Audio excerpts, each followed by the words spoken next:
Hi, everyone. This is Andrea, and I just wanted to welcome all of you to Nursing Care of Adults 1 to kind of help you get a little bit accustomed to this course. I'm just going to show you a few things in Brightspace, similar to the introductions that we would do in class. So just give me just a second here and I'll get on the home page. I'm going to make it look like your student view.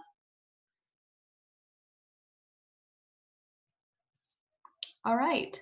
So upon entering the course, this is what it's going to look like right now. Um, just a side note and announcement that I had posted for those of you that use Carolyn Haying as a tutor. She is still available even though we're in the online format, and many students find her services especially helpful as we get into Care of Adults 1, where the content gets a little bit more in depth. So she is available by Zoom. I also provided her email address there if you want to reach out to her and schedule something for tutoring. So let's go ahead and look at the content and just go over a few things for this course. So first, I want to take a look at the syllabus. Um, just recognize that this syllabus was created prior to us jumping into the online format. So it's not completely tweaked to us being away from campus, with the uncertainty that we may or may not be going back to campus for this class, just completely depending on how things move forward in the weeks to come. So we'll just go over a few things here.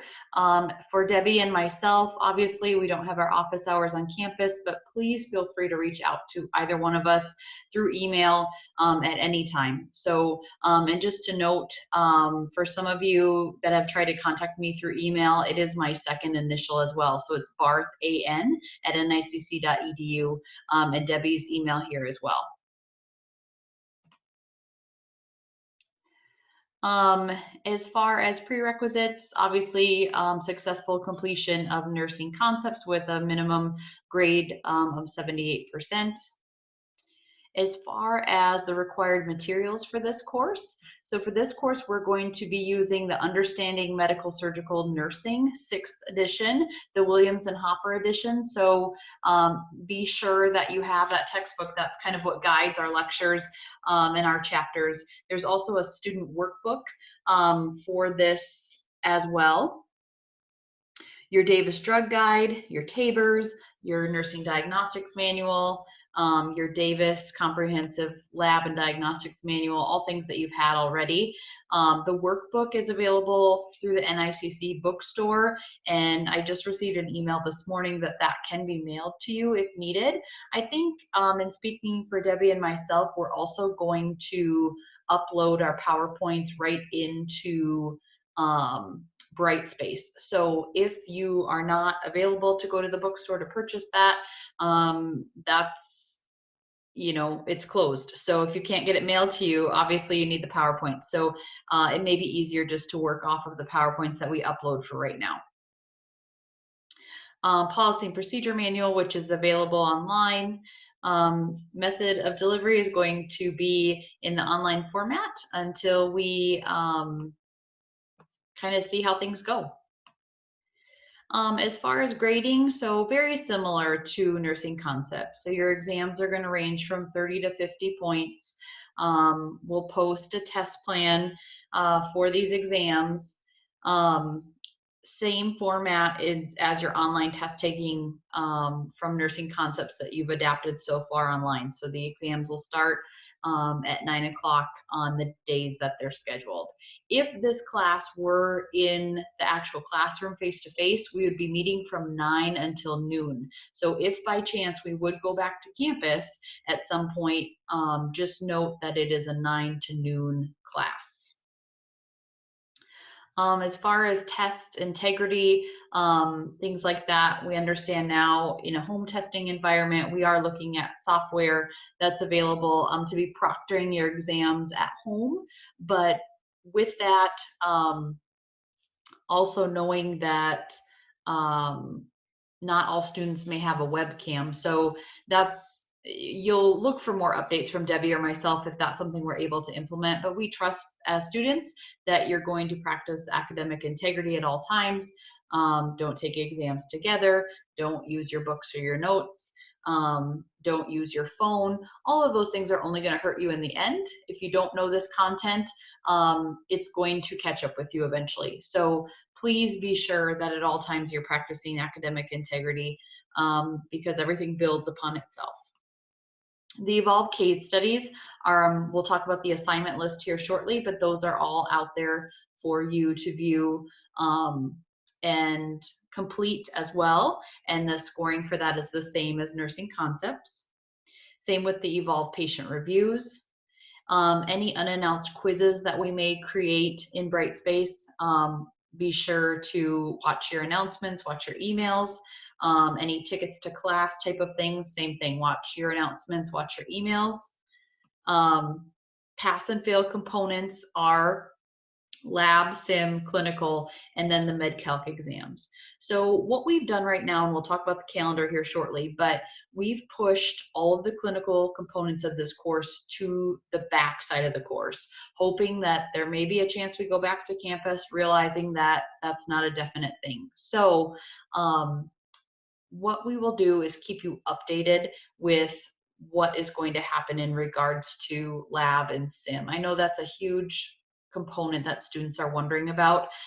Just to give you a little bit of background information, we don't have a good answer from the Iowa Board of Nursing at this point whether or not alternative lab and sim scenarios will count for 100% of your required clinical hours. So we're waiting on that, and hopefully we're fortunate in that we still have several weeks before we would have to dive into that content. So stay tuned.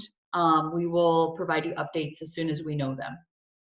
Worst case scenario is potentially you could successfully complete all of the lecture components of this course, receive an incomplete grade, and as soon as the hospitals will let us back in to do clinicals, that may be something that we could potentially do over the summer prior to starting back in the fall. So that's all tentative, that's all up in the air, but I know it makes students very anxious and uncertain, not knowing what's to come. So when you're registering for classes, all those types of things, you know, we're hoping that everything gets finished out for this course.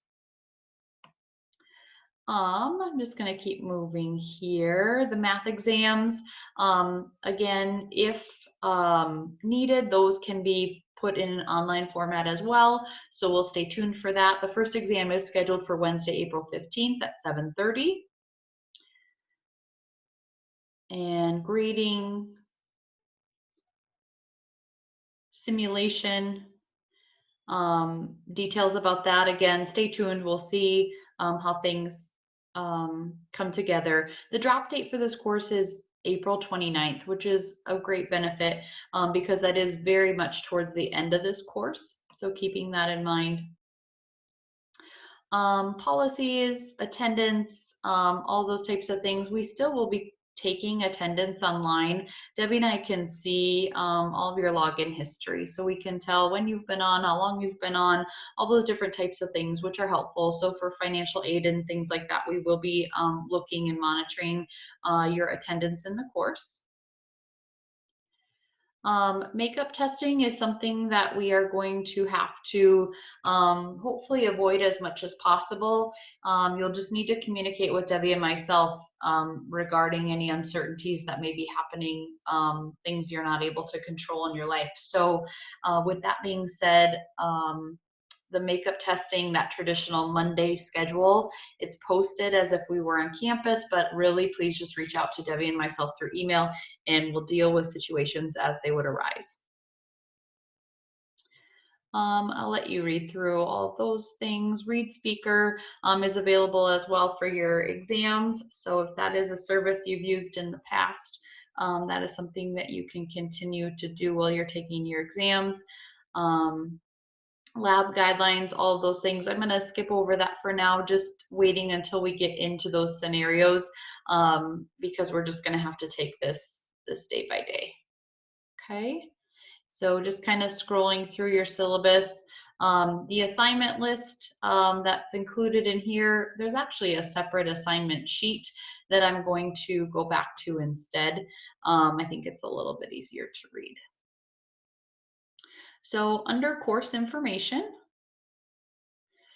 first, let's jump to the course calendar.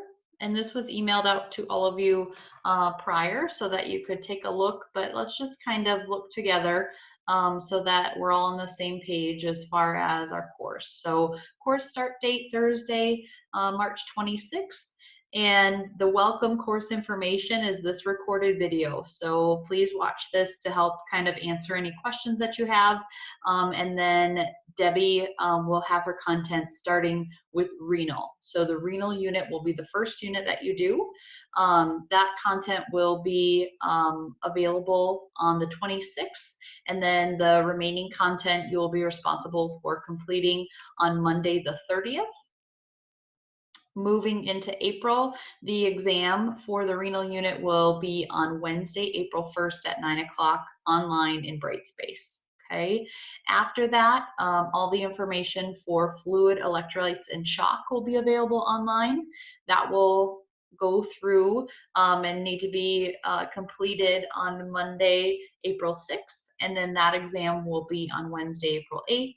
Then you will start respiratory. With the Easter holiday, the college is closed, so things get a little bit pushed back. Tentatively, we are back on campus on April 15th. We'll watch for updates regarding that. If that's the case, we will have the Med-Calc exam that morning.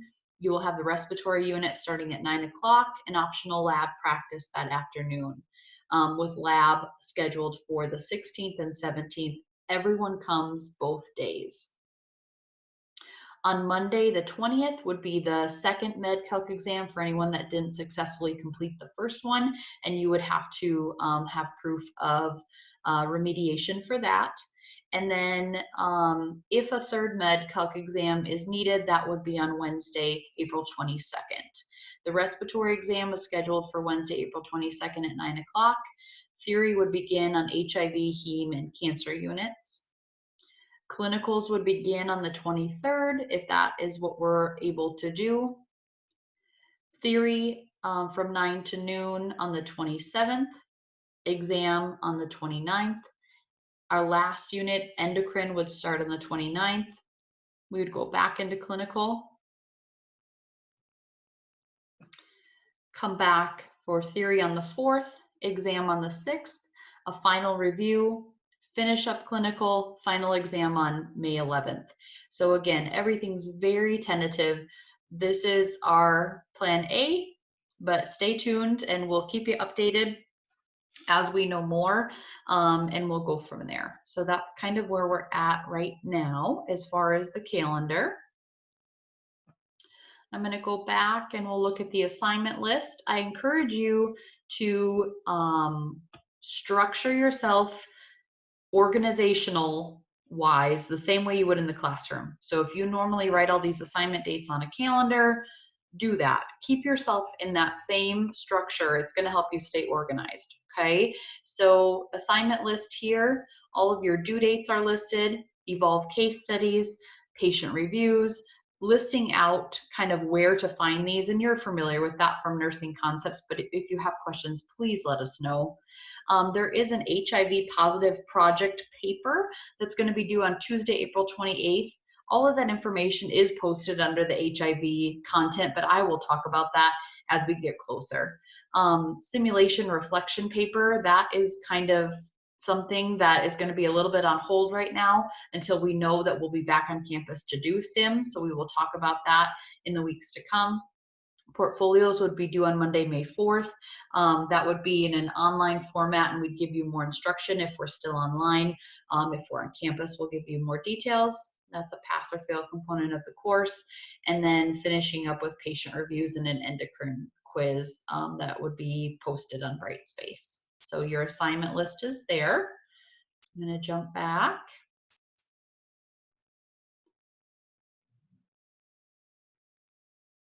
Makeup testing, that would be on campus. I'm going to skip over that.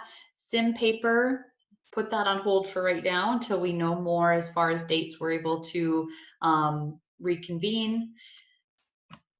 Portfolio criteria as well, just kind of put that on hold until we know a little bit more about dates and being back to campus. And then the 2020 NCLEX test plan is posted as well. So that's what's available for you under your course information. Your course guide is posted. Again, the reason the course guide can be especially helpful to you is under the units, it gives you unit objectives. So when you're studying, be sure to use this as a tool to help you study and see if you understand the content that's given in each area.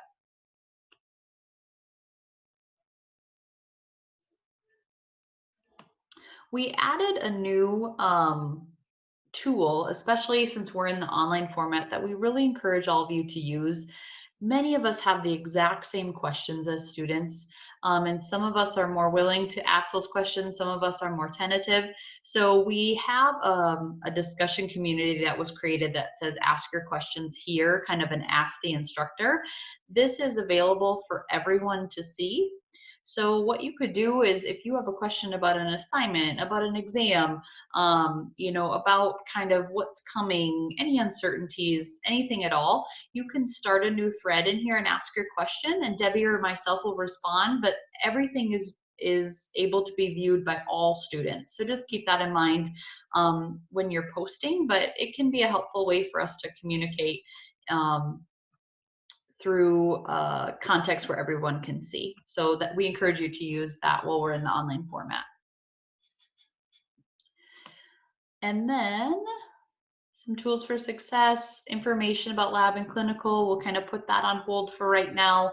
And then all of the modules for our units. So Debbie and I will be posting videos, screencasts, PowerPoint videos, a variety of things. We both use different tools in here. So watch for updates as those become available. We'll really use the announcements to communicate with you with what information we have to share. I also put behind each unit, whether it's Debbie or myself that are instructing. I think that makes it easier for you as far as correspondence and questions and things like that. So that's kind of the formatting there as far as the modules for content.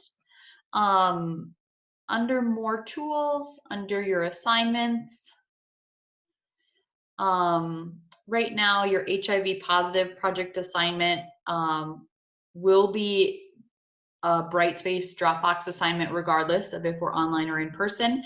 And then the portfolio, stay tuned on that. You do have an endocrine quiz that will be available under quizzes, and that's on May 4th. And then if we do any additional quizzes for classroom participation points, things like that, those would be posted under quizzes as well. So at this time, I think that's kind of everything to share as far as information in Brightspace to get you started with the course. But I highly encourage you, please communicate with Debbie and myself, and we're here to help you.